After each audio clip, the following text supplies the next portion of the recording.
Good evening, meteorologist Caleb Saylor here with your forecast for your Sunday evening. I want to start with talking about Hurricane Milton. Yesterday, tropical storm, and then earlier this afternoon, Milton has been upgraded to a Category 1 hurricane. It sits off the coast of Mexico right now, maximum winds at around 85 miles per hour, and it's moving to the east at around 7 miles per hour. So, as we talked about yesterday, if you haven't seen or heard that information, this storm is expected to impact the Gulf Coast of Florida, and really not just the Gulf Coast, much of Florida as well. By Tuesday afternoon, Milton is expected to be a Category 4 hurricane. And just before landfall on Wednesday afternoon, Milton is expected to weaken just a little bit down to a Category 3. That's still a major hurricane. Category 3 is still major hurricane status, with one of the biggest concerns not just storm surge or winds, but heavy rains.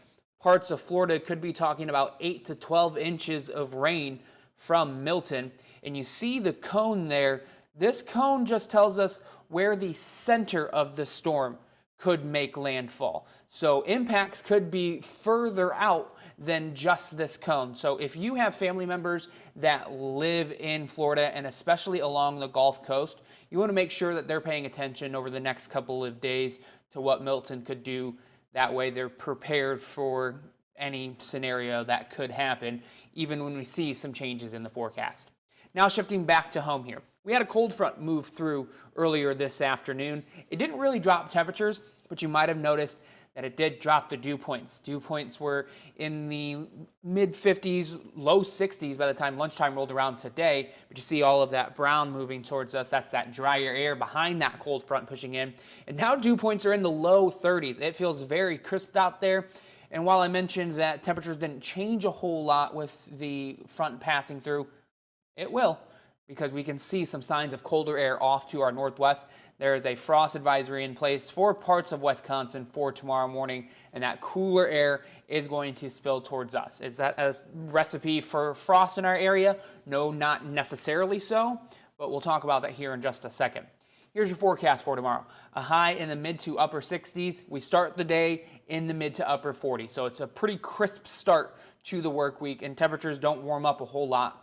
But this is about where we're supposed to be for this time of year. We've been abnormally warm for the past several days, so now we're just getting knocked back down to reality.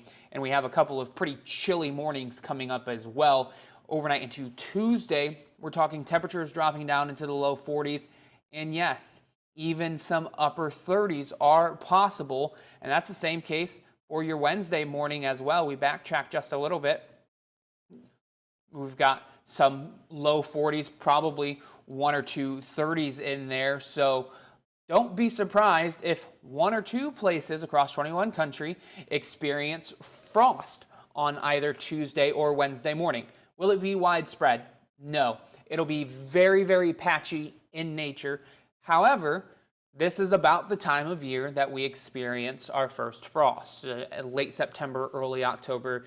Typically, we see 1 or 2 instances where the temperature dips down to about 36 degrees.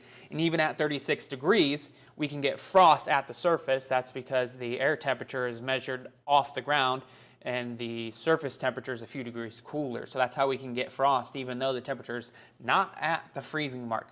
Here's some good news, though. If you need to spend time outside, if you need to get any of the yard work done, we don't have to worry about rain over the next 5 days. We are staying dry. And that's good news, like I mentioned, if you've got any outdoor plans or if maybe you're going to those Friday night football games next week. It's going to stay nice and dry. The next 7 days, here's how they're shaping up. Plenty of sunshine. Temperatures warming back into the low 70s by midweek, and we're into the mid to upper 70s by the time next weekend rolls around.